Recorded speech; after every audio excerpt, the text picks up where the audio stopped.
Está no ar o podcast que vai tocar as suas ideias.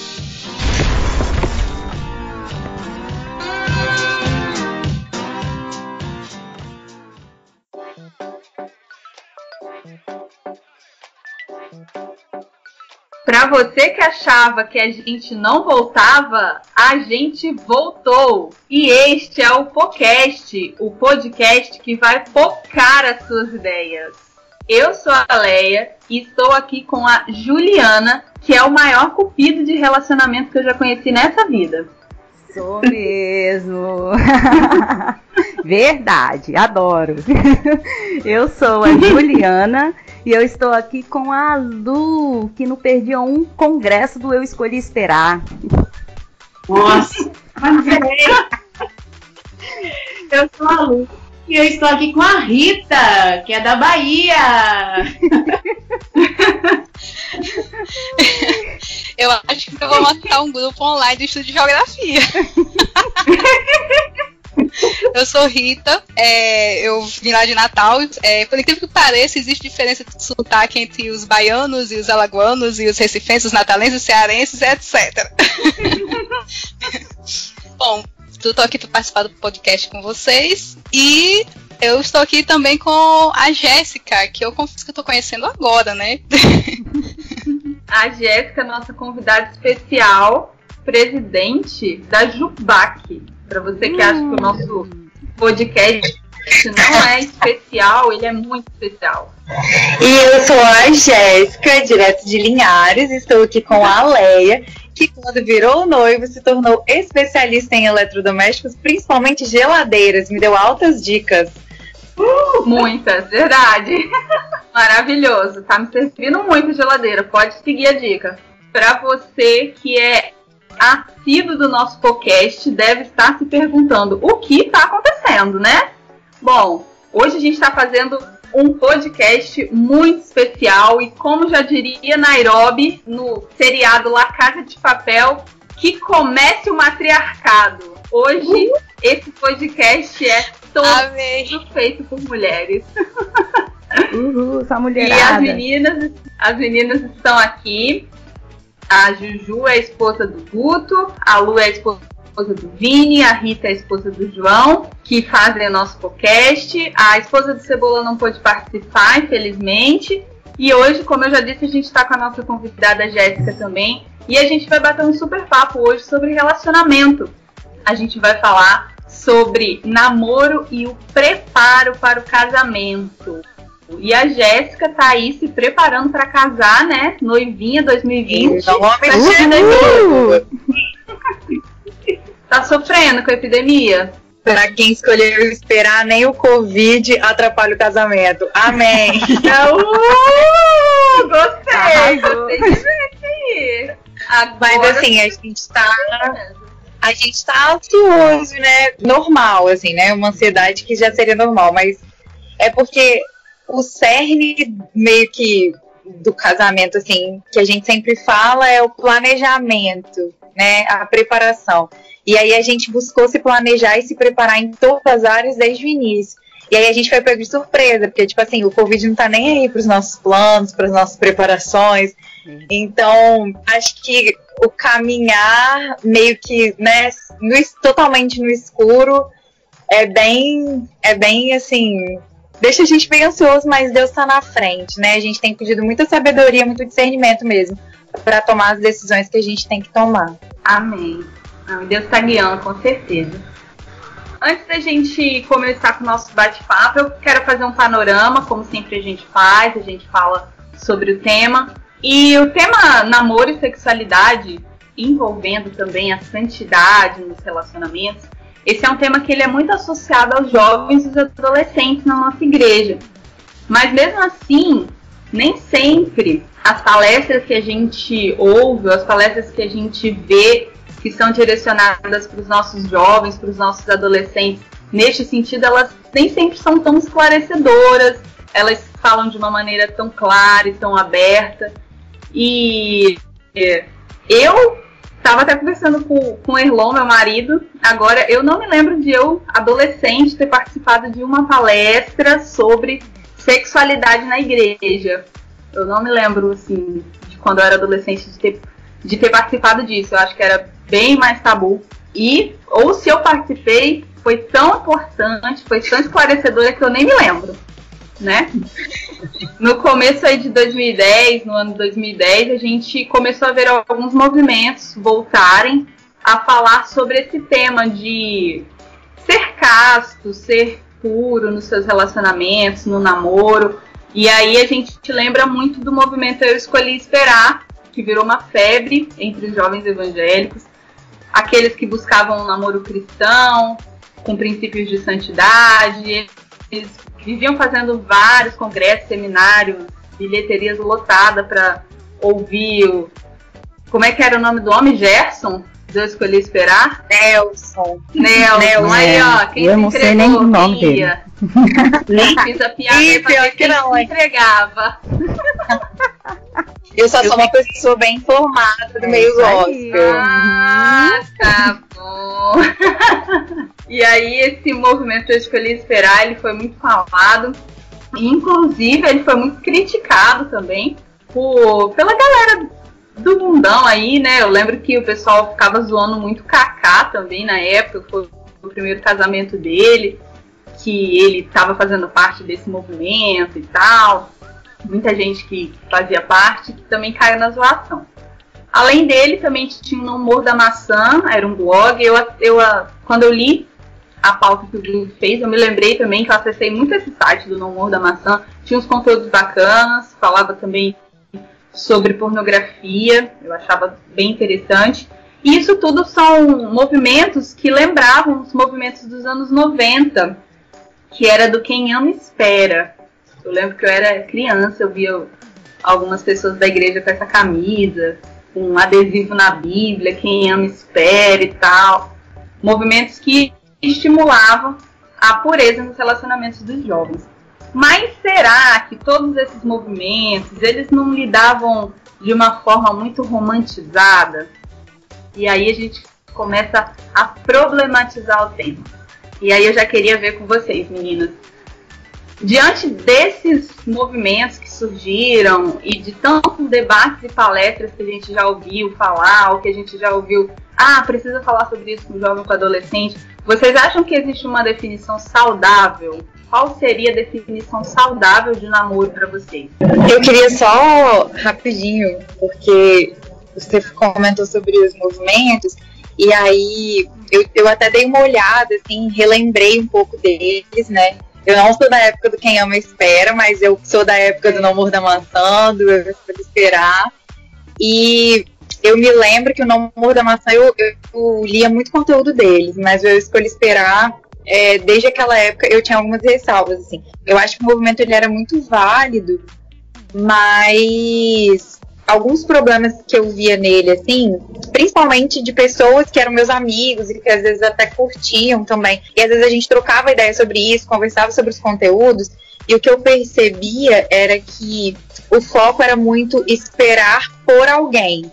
E aí as pessoas, às vezes, elas, tipo, saíam aí se relacionando à torta e à direita com um monte de gente. Depois que tinha quebrado a cara pra caramba, agora eu resolvi esperar, né? Agora eu escolhi esperar. E aí era uma espera por alguém que eu acho que acabava reforçando muito essa ideia de metade da laranja, que a gente sabe que vai totalmente contra o que a palavra de Deus diz, né? E aí um grande problema também que eu via no movimento, e às vezes não era nem culpa do movimento em si, mas das pessoas que acompanhavam o movimento. Isso acontece muito no Brasil, com muitos movimentos, principalmente no meio religioso, assim. O movimento se torna uma marca. Então as pessoas, elas começam a endeusar muito aquela marca, né? E aí acaba perdendo o sentido. Então eu acho que o que aconteceu com o Eu Escolhi Esperar foi que as próprias pessoas que acompanhavam o movimento acabaram fazendo com que o sentido se perdesse no meio do marketing do todo, assim, sabe? E aí eu nunca tinha participado de nenhum seminário, mas eu levei o meu irmão, né, e a namorada dele num seminário, e aí eu já tava um pouco mais velha e tal. E aí eu achei assim, eu só vou encontrar adolescente. Aí eu cheguei lá e tinha um monte de gente da minha idade. Aí eu fiquei, tipo, até um pouco abismada, assim. E aí eu vi que, assim, não era muito os seminários, os conteúdos, eles não se aprofundavam muito na Bíblia, sabe? Eles acabavam ficando numa esfera um pouco mais superficial e romantizada mesmo das coisas. Então, acho que esse que foi o maior problema, assim, não se aprofundar muito em algumas definições bíblicas. Aí isso fez com que as pessoas romantizassem muito, levassem para o lado da metade da laranja e falassem do esperar, como se a palavra esperar tivesse ligada a esperar por alguém e não esperar em Deus, porque podia ser que essa pessoa nunca aparecesse, ou podia ser que ela demorasse muito mais do que você queria, sabe? Eu percebia muito isso, que pelo menos na minha época, a gente não estava muito disposto a esperar o tempo de Deus. A gente queria era que Deus mandasse logo a metade da laranja, de preferência aí uns 2, 3 meses, para a gente ter o nosso romance Disney, assim.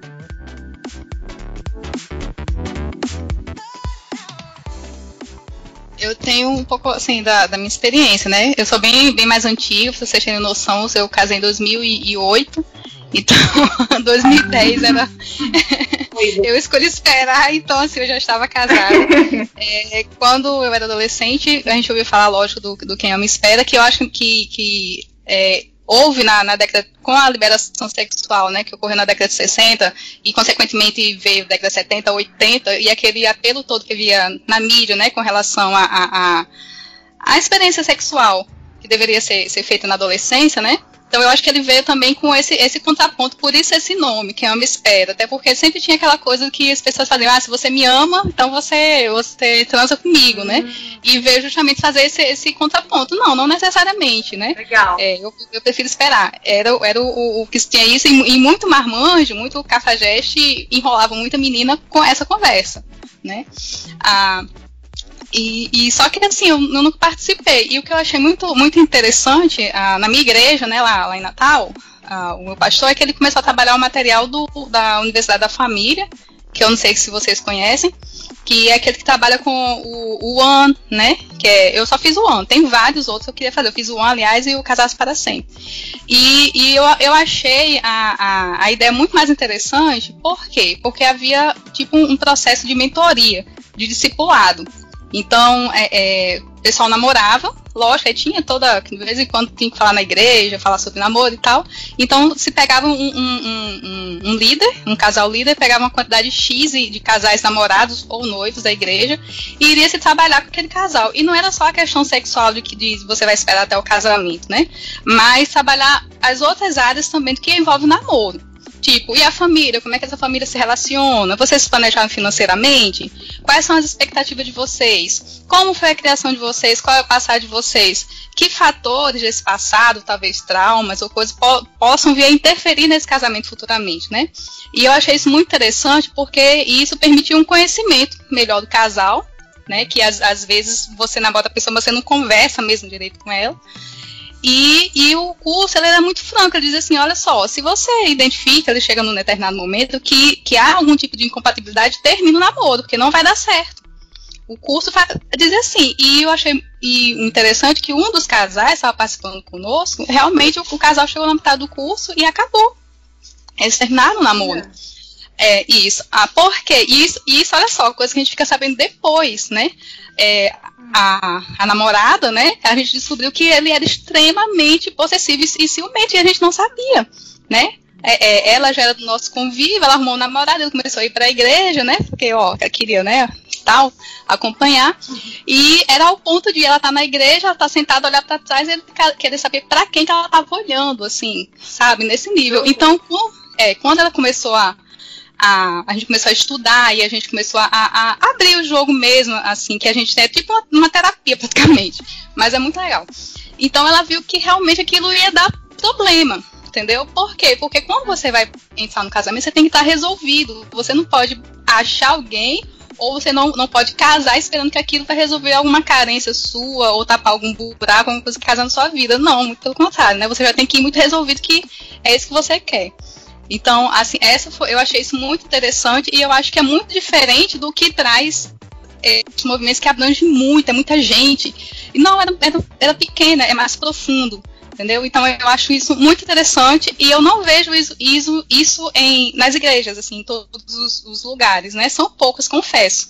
Eu não passei por tantas igrejas, mas eu estou na minha terceira igreja agora, mas eu acho que João Marcos só vi lá na igreja que eu estava não tinha. Na igreja que eu fazia o Casados para Sempre, não tinha, não sei como era, mas não era o mesmo modo para casar, para namorados, era diferente. E eu acho isso importantíssimo, realmente, até porque as pessoas às vezes vão realmente muito, muito iludidas, assim, que, nossa, o casamento é praticamente o filme da Disney, e, nossa, vai ter um lançamento ali, e não é bem assim.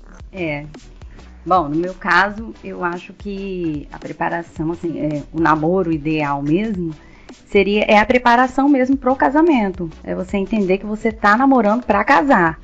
Que essa é a vontade de Deus, né? Então, assim, eu acho, como a Rita falou, também sinto que falta nas igrejas isso, da gente poder conversar mais sobre isso, ou a gente fazer também realmente esse curso. Achei interessante você falando, eu não sabia, não conhecia nenhum curso desse de namoro, achei muito legal, acho que é válido.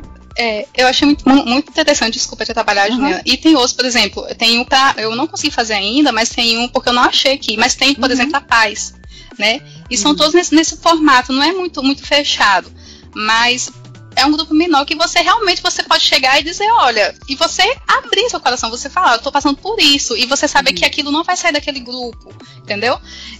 E tem alguém orientando, isso é muito importante, entendeu? Porque a gente não sabe o que passa, né, nos corações, e querendo ajuda também a fortalecer, e eu acho que é o real sentido de discipulado ao mesmo tempo. Sim, isso é muito bacana, porque você não vê discipulado entre os namorados, o casal, entendeu? Então tem pessoas aí que são totalmente imaturas, se relacionando, entendeu? Pensando em casamento, e assim, pensando, mas não tão prontos para aquilo. Então, eu acho que isso é muito legal. Tem no noivado, quando você faz o noivado e está pretendendo já casar, né? Tem os cursos de noivos e tudo mais. Mas aí já é muito... seria legal no início, para a gente já poder, entendeu? Não, isso aqui não é tão compatível, não é tão... Eu acho interessante pra caramba isso daí. Seria uma boa para as igrejas, entendeu? Mas para mim, namoro ideal é comprometimento mesmo, entender que é namoro pro casamento. Eu passei direto desse escolher esperar, tá? Não. Eu também não entrei, não. Também não. Eu concordo com as meninas, né, com a fala delas. A Jéssica falou até uma coisa interessante também, dessa pressão, né, sobre esse movimento, porque uma coisa que surgiu aparentemente para ensinar a esperar, parece que deixava os adolescentes, os jovens mais desesperados em encontrar uma pessoa, né, e se perder o propósito, né. E falando sobre um namoro saudável, né, uma definição de namoro saudável, que eu acho, a gente não pode deixar de pensar no namoro cristão. Então, para mim, é Deus que poderia estar. A gente tem vivido tempos muito complicados. Então, assim, nos relacionamentos, precisa ver se tem respeito, se tem leveza, se não é aquela coisa opressora, né, um ciúme exagerado, uma possessão exagerada, cumplicidade, diálogo. E uma coisa que a Ju falou também, que eu acho assim, importantíssimo. O namoro tem que ter um propósito. Né? A pessoa tem que pensar, né, que dali é para surgir um casamento. Por mais que no meio da caminhada a gente sabe que pode acontecer de não ser. E o namoro talvez é para isso também, né? Para a pessoa ver essa questão, né? Mas é interessante ter essa questão do propósito, né? A gente tem visto hoje em dia que não tem muito isso, né? Até mesmo pela banalização dos relacionamentos, do casamento. Eu vou namorar quando eu quiser, ou se eu casar e não der certo, separa, né? Então, essas coisas são bem interessantes para poder serem observadas, né? Inclusive, uma coisa que as pessoas não reparam, né, assim, nessa questão do que o namoro, você querendo ou não, você começando a namorar com 15 anos, com 14 ou com 30, é uma preparação para o casamento, né? Tanto que elas não se preocupam, por exemplo, com a família, em observar, por exemplo, como é o seu namorado com a família, como que ele trata a mãe, porque é uma coisa que a gente pode dizer, mas isso não interessa, porque eu tenho problemas, por exemplo, com a minha sogra, com o meu sogro, mas quem eu amo mesmo é meu namorado. Não é bem assim, gente. Vamos colocar o pé no chão, que quando você casa, a família casa junto. Sim. Entendeu? Que você vai cuidar, quando sua sogra estiver velhinha, você vai cuidar dela. Entendeu? Então, assim, são coisas que se você quiser realmente enfrentar, que vão ter que ser sentadas, vão ter que ser conversadas. Então, realmente, assim, muito mais do que a parte sexual, a parte legal do beijo, da carícia, tem muito a parte da conversa mesmo, tem que ter, de passear, de ir para casa, de conversar com o irmão, de conversar com o cunhado, de conversar para saber realmente se esse negócio encaixa, saber onde é que você está entrando, né? Tem isso também. Tá? Se as pessoas estão na igreja, mas uma coisa na igreja, outra coisa está dentro da casa da pessoa. Então, por ali você vai tendo uma noção. A Rita estava falando, aí eu me lembrei. Isso era uma coisa que ficava assim muito na minha cabeça, porque eu sempre ouvi, se você quer saber como que vai ser seu esposo ou sua esposa, vê como ele ou ela tratam a família, tratam mãe, tratam pai. Então, assim, isso ficava assim na minha cabeça de uma forma assim, que até me incomodava. Eu ficava assim, tentando observar se o namorado, se ele tinha bom relacionamento com a mãe, né? Como que ele tratava a mãe, como que ele falava com a mãe. Então, isso é uma coisa muito importante de ser observado no namoro também. Né, a família é essencial, né? E parece uma coisa clichê, mas é verdade. Da forma que ele trata a família, que ele trata a mãe, que ele trata o pai, ele vai te tratar. Se é um filho carinhoso, obviamente vai te tratar carinho, mas se é uma pessoa já que demonstra, por exemplo, agressividade na família, aí já é, né, um problema.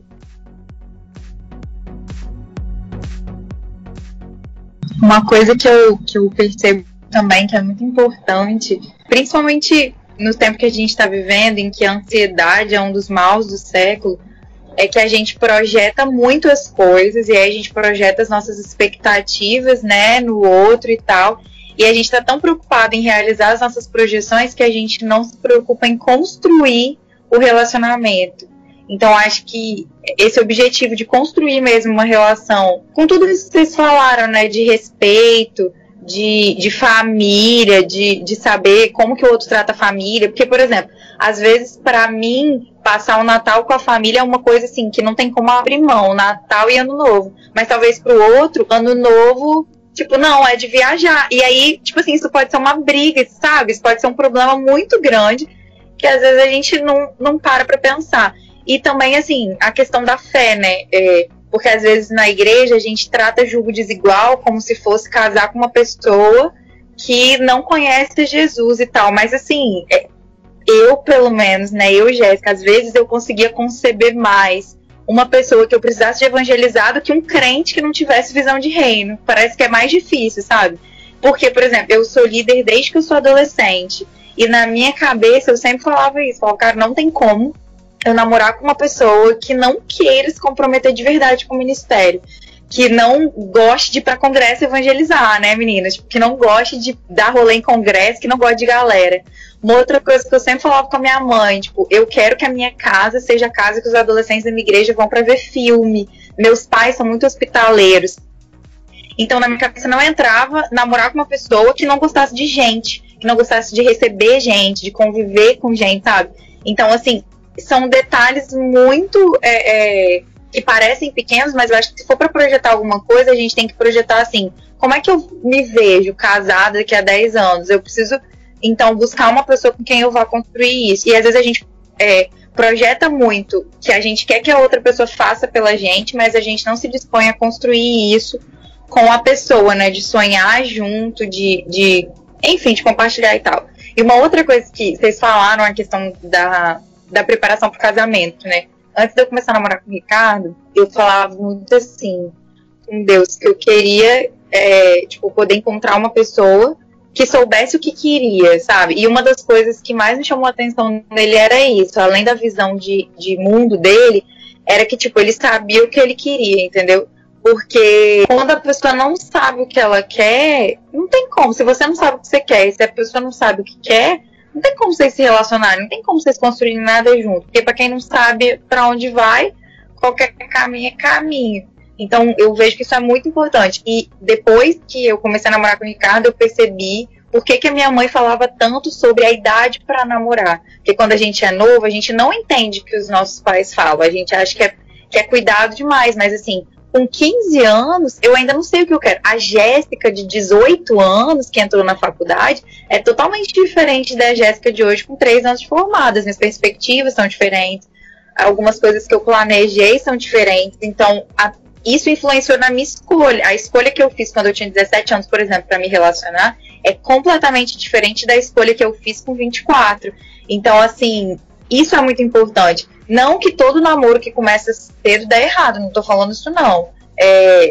Minha mãe, por exemplo, namorou muito nova e casou muito nova. Mesmo que naquela época as coisas fossem um pouco mais diferentes, mas não é que sempre vai dar errado, mas é que as pessoas vão passar por alguns processos que vão ter mais dificuldade, né? Coisas que não precisavam, às vezes, passar. Então eu acho que para um namoro saudável, a pessoa precisa muito saber o que quer e estar disposta a construir isso, assim.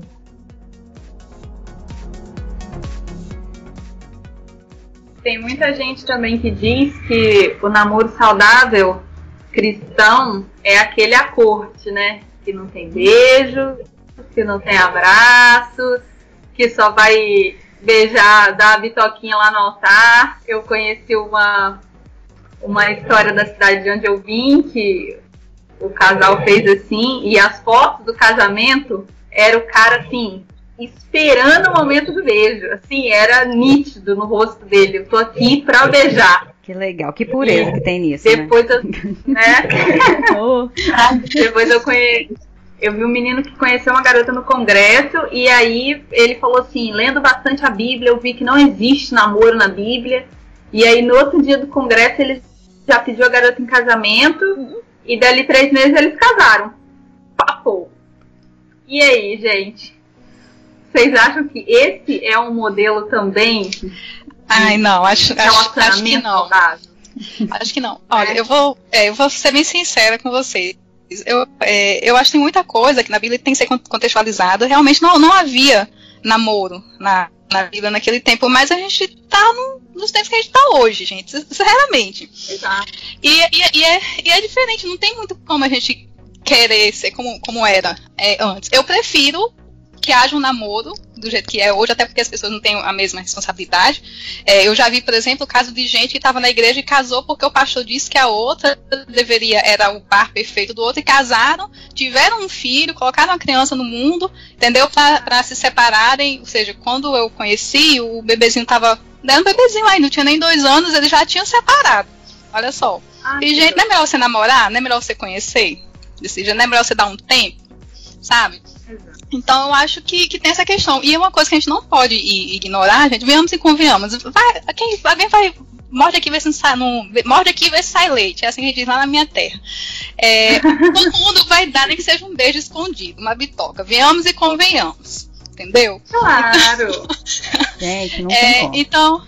Pois então eu acho que a gente pode tratar isso com mais naturalidade, a questão da sexualidade, a orientação tem que começar cedo, né?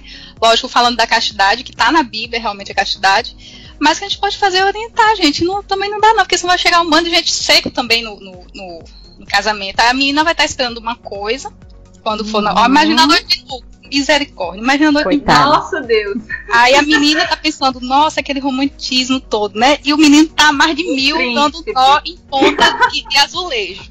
Você imagina como vai ser no outro dia, misericórdia, né? Assim, cada um com suas expectativas completamente, que eles esperaram muito até pelo beijo. Eu acho que também não é bem assim. Eu acho que o carinho, principalmente assim, imaginante brasileira, ele faz parte. Ele só faz das nossas relações. A gente em casa, a gente abraça, a gente beija pai, a gente beija mãe. Quando a mala vai ser do mesmo jeito. Qual é a diferença? A diferença é que a gente tem que saber, e isso é individual. Cada um vai ter que ter a sua responsabilidade com Deus, porque tem isso. Que você saber quando que vai ser o limite, que ninguém vai te dizer qual é o teu limite, né? Você que tem que tomar cuidado, eu não posso ficar sozinho, então não fica, gente. Não posso, então não vai, é melhor estar com todo mundo, então fica com todo mundo junto, né? Por aí se vai, mas eu acho que é natural e eu não sou muito a favor da corte, não. Inclusive, eu já falei para as meninas, quer dizer, faz 3 meses que eu tô orando. Assim, minha filha, vou te falar uma coisa, você tem que começar a orar pelo seu cônjuge, não é quando você começa a namorar, não. É antes de você conhecer, você pede a Deus o marido, um servo do Senhor. Quando aparece, você demora muito, vem outro e pega. É isso aí. Vem outra, não olha muito não, porque a concorrência tá grande, entendeu? Então, se você tá dentro da igreja, você conhece o pai, é legal, bonito, cheiroso, conhece a família, gente boa, vai fundo, entendeu? Então, não dá também pra gente ficar muito assim, porque é isso aqui, gente. Aí é o que a gente tem, é a nossa natureza. A gente não precisa também. Estão entendendo? Não, eu concordo com você, Rita. Concordo com você, porque, gente, é difícil. Por favor. Agora, que pureza que esse rapaz teve aí na hora que ele tava lá olhando pra menina, fissurado lá no altar. Ah, gente, desculpa. Acabou ali, ele já fez sexo com ela na mente há muito tempo. Já.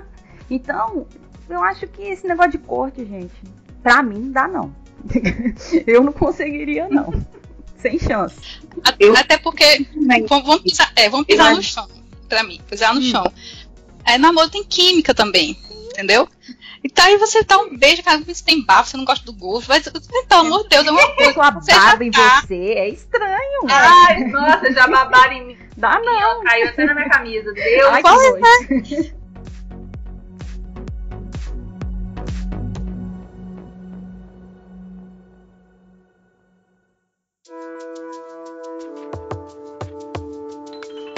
Eu acho que é bem isso que a Ruth estava falando sobre a questão da cultura do brasileiro, né? A gente é afetivo, a gente abraça, a gente encosta, a gente o namoro à corte nos Emirados Árabes, beleza, tem tudo a ver com a cultura de lá. Que a galera anda de burca, que os estrangeiros têm que andar de burca. Agora, aqui no Brasil, é tipo assim, amigo abraça, a gente faz carinho, a gente faz cafuné. Isso é da gente. Então, assim, igual tem gente que fala, mas porque na Bíblia não tinha namoro, mas na Bíblia tinha casamento arranjado porque era a cultura daquela época. Nós vamos fazer casamento arranjado agora? A gente não vai fazer, a gente também precisa, é o que a Ruth falou, contextualizar. E outra coisa que a Ju estava falando sobre pureza, eu conheço gente que namorava a corte e de repente apareceu grávida. Então, assim, às vezes a gente cria... A corte, a gente tem que ter cuidado, pois é, a gente tem que ter cuidado, porque senão a corte é o quê? É uma lei que a gente está colocando, como se a graça não fosse o suficiente, né? Então a gente quer colocar leis para colocar nos limites. Eu acho que as coisas elas precisam ter sentido. A gente não pode colocar leis, entende? Então assim, eu não vou falar com a pessoa, olha, só beija depois que a pessoa for lá e pedir você em namoro pro seu pai. Mas o que eu preciso, eu acho, que ensinar para os jovens, para os adolescentes, né, que são os que estão mais, assim, é que, tipo, relacionamento significa compromisso. Deus quer da gente compromisso. Então, você tem que se comprometer com uma pessoa. Então, você não vai defraudar ela emocionalmente, você não vai prometer o que você não vai cumprir, e você não vai trocar carícias românticas com uma pessoa com quem você não quer se comprometer. Entendeu? É diferente. Agora, sim, eu também não preciso decretar uma lei, porque senão eu vou estar criando uma tentação. Porque... né, já tem a tentação, ela já existe. Aí eu vou criar mais uma tentação, mais um pecado para eu poder cometer. Eu acho que isso é muito complicado. E aí a Ruth falou uma coisa muito engraçada sobre a questão de orar antes, né? Porque senão passa um e pega. Vou dar um testemunho pessoal rapidinho. Eu não esperei para poder começar a namorar mesmo, não, porque eu já tava orando pelo meu cônjuge há muito tempo. Na hora que ele apareceu, 8 dias depois, eu já tava namorando com ele. Mas, gente, eu não tô. Tá, deixa eu contar. É porque, o que acontece? Eu sou muito contra essa parada de orar pra namorar, pedir permissão a Deus pra namorar. Por quê? Porque sua vida tem que ser de oração antes. Então, assim, se você ora antes, quando aparecer alguém, você vai orar pra Deus, tipo assim, abençoar aquilo ali. Vocês vão colocar diante de Deus pra que vocês, né, que a coisa flua e tal. Mas, tipo, não é, poxa, depois que você já tá com a pessoa, já se relacionou com a pessoa, tá apaixonado por ela, já beijou ela, aí você vai pedir permissão a Deus. Até parece que a gente vai ouvir o que Deus tá falando depois que a gente já tá apaixonado, né? Exatamente, a gente tem que pedir antes. E aí, quando eu e o Ricardo a gente se conheceu, eu lembro que assim, o Ricardo ele tinha uma visão de mundo e de reino super compatível com a minha. E tinha um ano que eu olhava para os 4 cantos da terra e falava, Senhor, eu acho que eu não vou namorar ninguém que eu conheço nunca, porque eu, tipo assim, todo mundo é muito legal, mas eu não consigo achar uma visão compatível, sabe? E aí apareceu ele com aquela visão super compatível, super legal. E aí, muito, tipo assim, comprometido com Deus, gostava de gente, gostava da família, vi como ele tratava a mãe dele e tal. E eu tava pra ir pra um projeto missionário, eu ia ficar 1 ano fora. E aí ele chegou pra mim, depois de 1 semana que a gente se conhecia, a gente conversava, tipo, todo dia, porque eu tava de férias, então a gente conversava todo dia, o dia inteiro. Aí eu virei e falei assim, Deus, se esse menino não aparecer aqui pra poder me tomar pelo menos um açaí, não vai dar nada não, que eu não sirvo pra ficar conversando no WhatsApp. Deu 4 dias, ele apareceu lá onde eu tava, na casa da minha amiga, pra tomar café comigo, levou chocolate pra mim e pra minha amiga. Falei, opa, sabe ser educado e tal, nananã. Aí a gente conversava muito, e a gente conversou muito sobre muita coisa e tal. E aí ele chegou pra mim e falou, olha, pode parecer rápido e tal, eu sei que você tá indo viajar e ficar 1 ano fora, mas eu quero fazer parte da sua vida. E eu sempre orava muito pra Deus, falava, eu quero alguém que seja comprometido com o Senhor, mas eu quero alguém que queira fazer parte mesmo, que queira ficar, que esteja comprometido. Aí ele falou, tipo, eu quero fazer parte da sua vida e tal, eu quero ficar na sua vida, eu quero fazer parte da sua vida. Aí eu falei, gente, tem 1 ano que eu tô orando por causa disso. Eu orei, quem tá ouvindo a gente, procura um poema da Mirtes Matias chamado Súplica de uma Jovem. Sensacional aquele texto, foi a minha oração durante muito tempo. E aí eu olhei e falei, gente, ele é tudo isso que eu orava, entendeu? Eu tinha meus amigos em comum com ele para testificar. O cara era comprometido com o reino e tal, e falou a frase que eu, tipo assim, queria ouvir. Falei, é agora. Aí falei, olha, meu filho, eu vou ficar 1 ano fora, mas então tá bom. E aí, tipo assim, a gente se comprometeu um com o outro, mesmo estando, tipo assim, a gente ia ficar 1 ano longe, mas aí Deus mudou os planos, porque Deus sempre faz isso, né? Deus muda tudo. Aí eu descobri uma doença cardíaca, tive que fazer uma cirurgia, e Deus tinha me dado uma pessoa companheira pra ficar do meu lado quando eu tava passando por isso, sabe? E daí isso já foi a preparação, tipo, pro nosso casamento. Desde o primeiro dia, tipo assim, a gente já pensava na construção do relacionamento pro casamento. Parece Disney, parece romântico, eu tô falando? Não é, tipo, é vida real mesmo, mas é algo palpável, sabe? Tipo, é algo pé no chão, assim. Então, tipo, tem como viver romance, tem como viver aquilo que a gente sonha, viver uma história bonita. E eu tenho certeza que se eu perguntar pra vocês, vocês vão ter coisas muito bonitas pra contar do relacionamento de vocês. E que não é fantasia, não é inventado. É Deus escrevendo a história, né?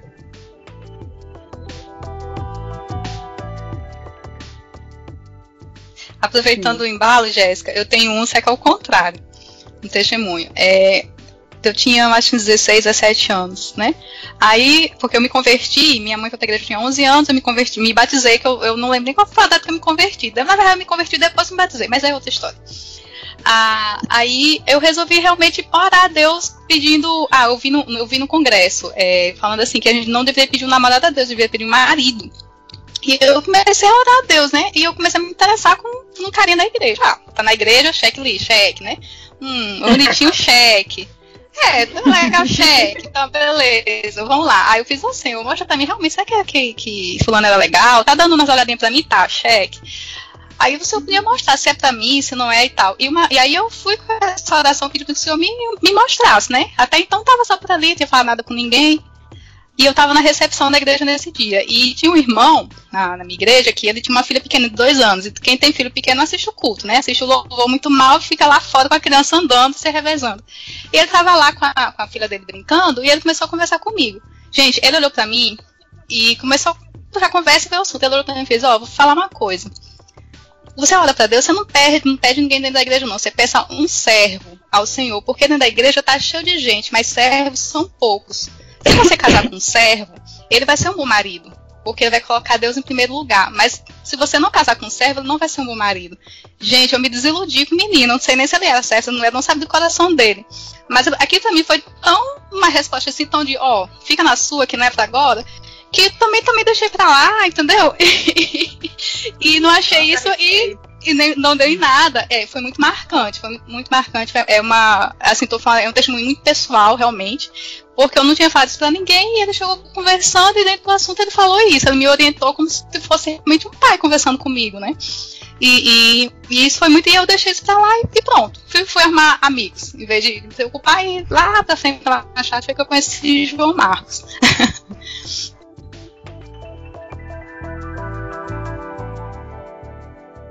eu até admiro quem faz ou quem fez, né? Eu não fiz a corte, mas até admiro quem faz. Só que eu acho assim, que é uma coisa muito pessoal. Eu acredito que existem pessoas que consigam fazer, né? E aí eu não critico, né? Só que é uma coisa assim, muito pessoal. E a outra pessoa também tem que estar nesse mesmo desejo, né? E uma coisa que já foi falada aqui, não pode ser uma coisa imposta. Eu já vi igrejas que têm esse método, né? O líder, ele impulsiona as pessoas, né? Os jovens a fazerem isso, né? Não, aqui a gente só vai namorar se fizer a corte. Então, é uma coisa obrigada, né? Uma coisa obrigatória para os jovens. Então, isso é perigoso, né? Porque é uma coisa que é pessoal. E isso também não é um determinante que a pessoa vai ter um namoro santo, né? Porque às vezes a pessoa tá ali, né, não tá beijando, não tá tendo contato físico, mas a pessoa tá pensando coisas muito mais pecaminosas que se ela tivesse ali se acariciando e tal, e fica com aquele desejo reprimido, aquelas coisas. Eu acho assim, eu acredito que existam pessoas que consigam, né? Mas assim, realmente é uma coisa bem perigosa, assim. Eu acho que é um método muito perigoso, né? Parece que é para não ser perigoso, né? Mas eu acho que é bem perigoso. Porque a impressão que me dá é que quando se tem esses métodos, se gera uma expectativa muito grande. Já há uma expectativa muito grande quando você aguarda até o casamento sobre como vai ser o ato sexual, né? Parece que aquilo vai preencher, meu Deus, você vai ouvir fogos e aquele tipo de coisa, e muitas vezes não é assim. Isso não é ensinado. Então, quando você pega isso e transforma isso numa coisa tão assim, como é que eu vou dizer, valiosa, preciosa, você exagera muito nessa expectativa. E quando a pessoa chega lá, de repente, ela se decepciona de tal jeito, se frustrando, porque ela não vai conseguir atender a expectativa tamanha que ela criou. Entendeu? Pode causar um trauma também e ter até um problema sexual do casal mais pra frente. Sim. Isso é perigoso, Sim. Isso é muito perigoso mesmo.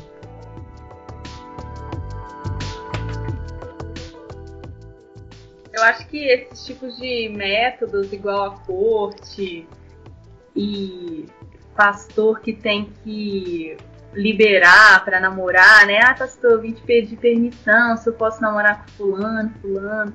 Acho que é um tipo da igreja achar que tá falando sobre sexualidade, que tá conversando com esse jovem, com esse adolescente. E vocês acham que as igrejas hoje, que a gente está conseguindo preparar alguém legal para casar? Então, a gente já falou aí, a Rita tinha falado de alguns cursos, né, que acontecem na igreja, né, que são super importantes. Só que eu acho que o maior erro da igreja é não falar sobre a sexualidade, né? Eu lembro que a gente estava na congregação, né? Aqui, quando a gente estava na congregação, e a gente preparou um estudo, né, para as mensageiras e para os embaixadores sobre sexualidade. E eu coloquei no meu coração assim, eu vou falar de tudo com eles, né? Na medida do possível, é lógico, né? Porque são filhos de Deus, né? A gente tem que ter esse cuidado também. Mas assim, na medida do possível, eu vou conversar com eles sobre tudo. E é impressionante que são crianças de comunidade, e a visão de sexo que elas têm não é uma visão que o pai e a mãe conversam com eles. É coisa que eles veem na televisão, é coisas que eles veem na internet, é coisa que eles veem os colegas fazendo. E isso é perigoso. Isso não tem só, né, em crianças que não são da igreja, ou adolescentes, jovens que não são da igreja. Jovens que são na igreja. Eu mesma, quando eu era adolescente, jovem, minha mãe nunca falou isso comigo, conversou abertamente. E eu até não critico, eu não julgo ela, porque ela também não teve essa criação, né? Então os pais também não estão preparados para terem essa conversa com os filhos, né? Cria-se aquele tabu. E a gente, na igreja, acaba também não falando. Então, a ideia, né, que o jovem e o adolescente tem de sexo é que é uma coisa pecaminosa, que é uma coisa, né, abominável, e na verdade não é isso. E por isso que muitos adolescentes e jovens, eu acredito, que se frustram né, na igreja e às vezes até cai mais fácil, né, na sedução aí antes, né, porque não tem essa orientação, porque assim é um tabu falar sobre isso na igreja, inclusive para pessoas que estão no processo para casar, para noivos. É importante isso também.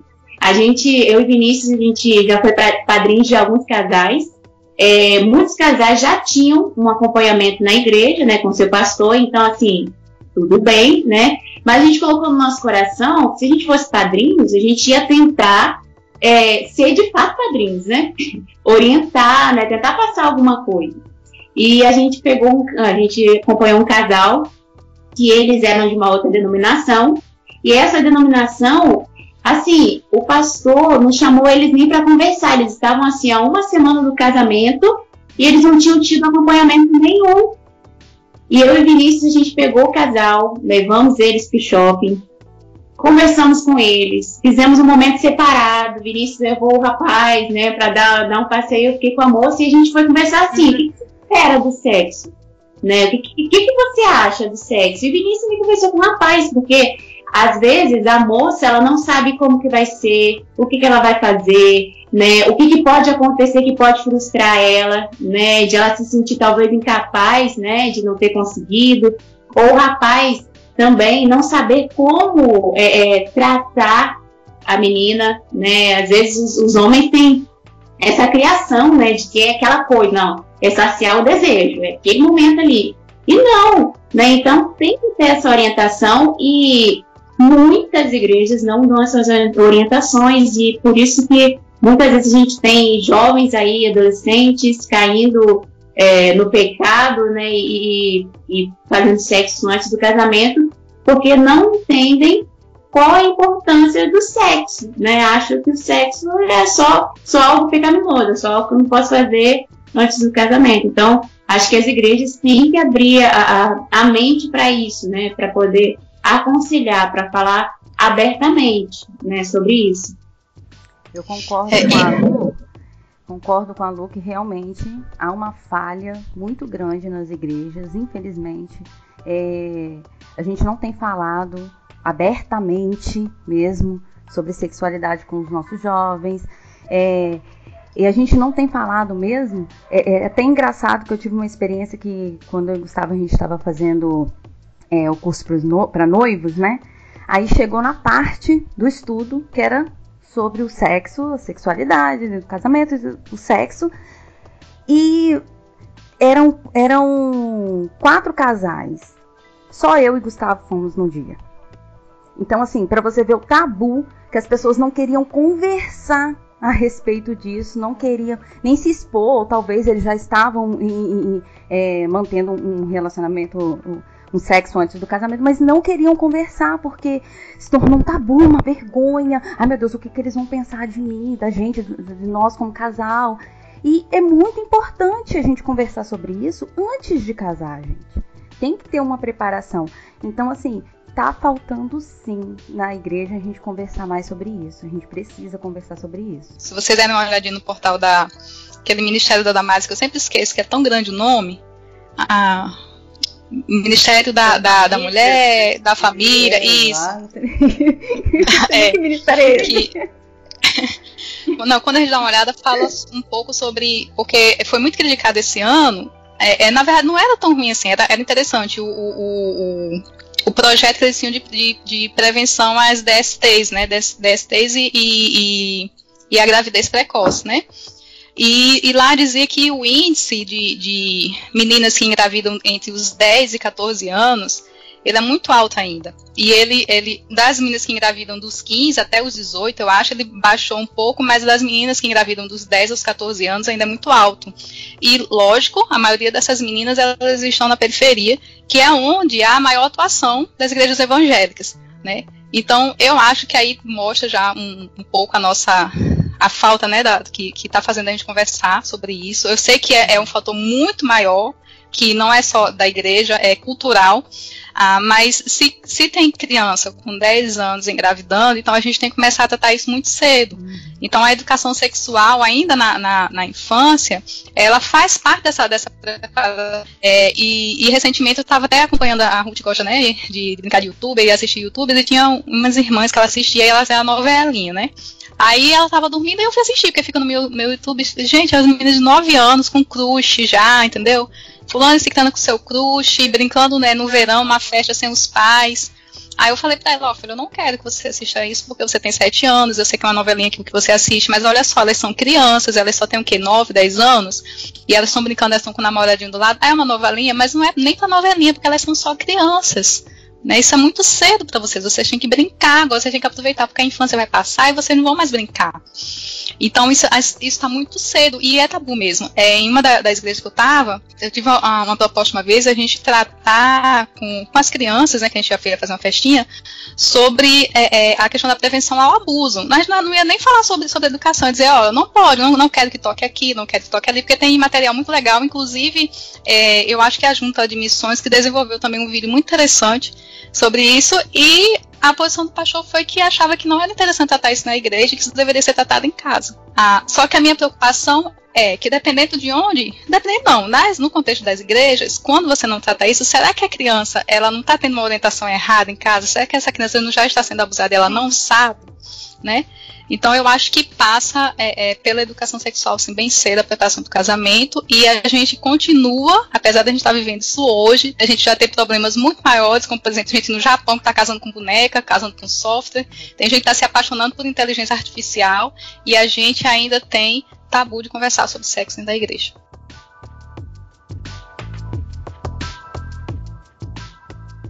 Por exemplo, essa questão de estão casando com outras coisas que não são seres humanos, é porque as relações elas se tornaram tão banais, é tudo tão feito de joguinhos, né, que às vezes é mais fácil mesmo, um robô que eu programo, ele vai jogar do jeito que eu quero que ele jogue e tal. Isso é muito triste, mas isso acontece muito dentro das nossas igrejas também. E aí eu tava pensando um pouco sobre esse assunto, e aí eu fui pensar da minha infância, assim, adolescência, e tipo assim, antes, há 15 anos atrás, por exemplo, a gente não tinha uma internet tão acessível, né? E a gente não tinha, e aí tudo era menos acessível. TV paga não era acessível igual é hoje. Não tinha streamings, então, tipo, seriado de TV, ninguém nem sabia o que era isso, entendeu? A gente sabia que tinha a Grande Família, Carga Pesada, mas a gente nem chamava isso direito de seriado, era programa de TV e olha lá. Chaves. E aí, Chaves, entendeu? Aí a gente tinha duas na TV aberta. Na TV aberta a gente tinha dois canais que tinham novela, que era a Globo e a SBT. E a SBT era só as novelas da Televisa, e que sempre foi uma muito mais censurado, né? Não tinha tanta cena igual as novelas das 8 e tal. Então, como que a gente tratava isso? Como a internet não era tão acessível e TV paga não era acessível, era só mandar o povo parar de assistir as novelas da Globo, porque a gente não precisava falar de sexo, né? Tecnicamente. Passava a Globeleza 2 meses no carnaval e a gente só falava, tipo assim, não, essa mulher é do capeta e acabou. A gente não precisa mais falar disso. Só que hoje a gente não é mais assim. A internet democratizou tudo, democratizou o acesso à informação. Hoje uma menina de 12 anos tem mais informação sobre sexo quase do que a avó dela. Tipo assim, a gente tem programas de streaming com diversos seriados e filmes que tem conteúdo muito pior do que as novelas que a gente condenava há 10, 15 anos atrás. E agora a gente perdeu o controle. Então a gente não consegue mais, como igreja, criar uma lei para que as pessoas não assistam mais. Aí ficou difícil. Aí agora a gente começou a ver como que é importante a gente falar de sexualidade. Porque já que a gente não tem como mais criar uma lei para bloquear esse tabu, então agora a gente vai ter que se virar nos 30 para tentar falar. E infelizmente, até a gente aprender a falar, a gente já vai ter perdido muita gente para um sexo desinformado, desenfreado, para pornografia e tal.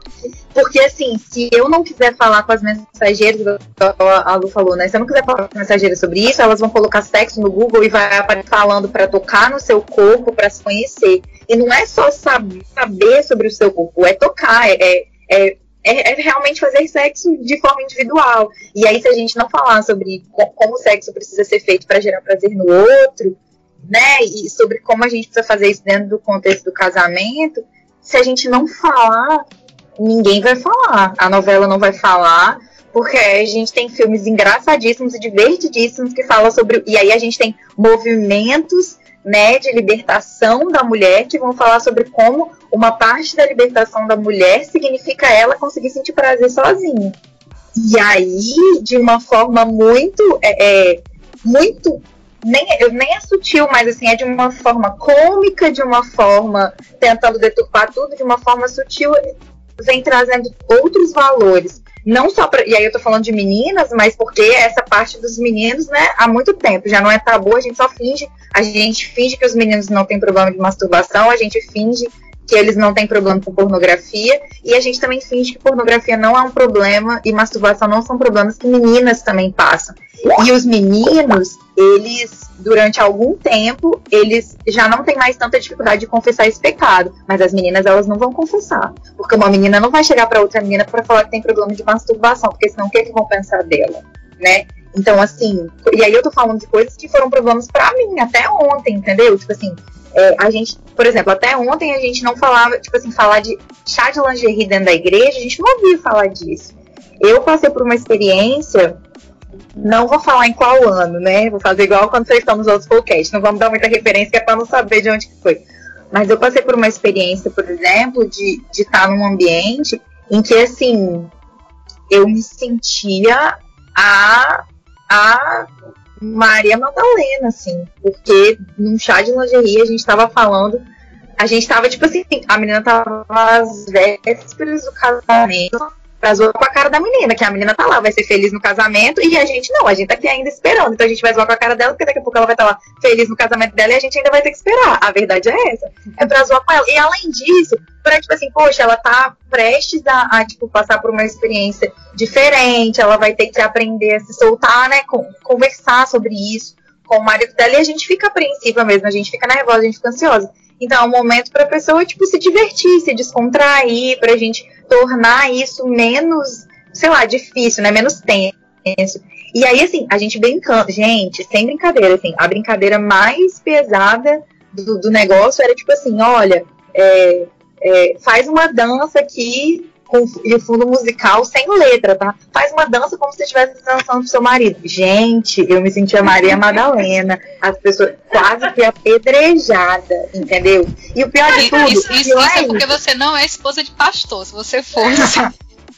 Pois é, menina. Então, assim, e isso é muito, assim, é muito louco, cara. É muito louco, assim. Porque eu fiquei tão indignada que no final eu quase preguei. Preguei porque eu fiquei ofendida, assim, né? Aí eu preguei pra falar que, tipo, sexo foi criado por Deus, não foi por Satanás. Satanás tenta se apropriar, mas sexo é um presente de Deus. E a gente tem que falar sobre como fazer isso de forma saudável. E um outro problema disso, igual vocês estavam falando sobre a menina, né, que às vezes a gente não fala, e aí a menina vai com uma expectativa pro casamento e o rapaz vai com outra expectativa. E aí uma vez eu tava trocando ideia com um colega meu falando que todos os amigos dele que tinham acabado de casar, 3 jovens, tipo assim, 3 casais jovens, o maior problema que eles tinham era na área sexual. Por quê? Porque as meninas, elas, tipo assim, elas se sentiam muito mal no casamento. Por quê? Porque a igreja ensinou pra elas que elas não tinham que falar sobre sexo, tipo assim, de jeito nenhum. Só que aí quando elas entraram dentro do casamento, o que os maridos esperavam delas? Que elas fossem profissionais do sexo, né? Que elas soubessem tudo. E aí a gente tem um problema, porque não foi conversado sobre isso em experiência conhecida, que ela estava apreensiva porque não ia ser a noite de núpcias. Então, olha que pensamento, assim, que a sociedade implantou na gente, que a gente na igreja, a gente fica desconfortável se os rapazes, tipo, porque o ideal é que, tipo assim, tecnicamente, na prática, ninguém saiba o que tem que fazer, mas a gente conversa sobre sexo e dentro do casamento isso seja construído, né? Então, assim, e aí eu falei, porque vocês vão vir juntos. Porque no caso de um casal que um já fez sexo e o outro não fez, pensa que a pessoa que já fez sexo, ela tá muito mais apreensiva, porque ela pode ir rápido demais, ela pode não ter paciência pra aprender o que precisa falar. E o pior de tudo é que eu tô falando isso aqui com vocês 4 são casadas e eu sou só a noiva. Mas eu corro o risco de um monte de gente que tá ouvindo isso ficar pensando naquela presidente da Jubá que tá falando, tá sentindo que é virgem, mas não é, porque já tá sabendo falar demais. Você tá entendendo? Então, tipo assim, infelizmente isso é um tabu que ainda existe, porque as pessoas têm problema de falar sobre menstruação. Falar a palavra menstruação num ambiente que tem o sexo masculino, misericórdia, menstruação. O que é isso, gente?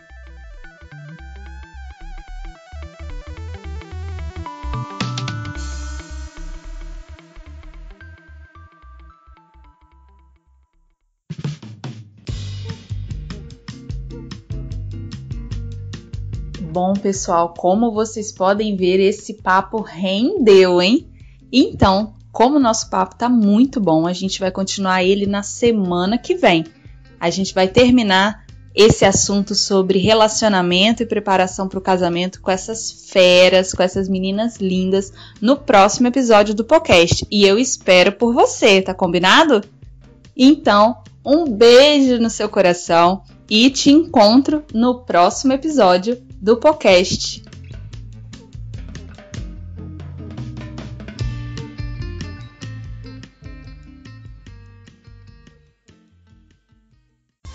Ei, peraí, não vai embora ainda não. Ainda tem os salvos e recados para você ouvir.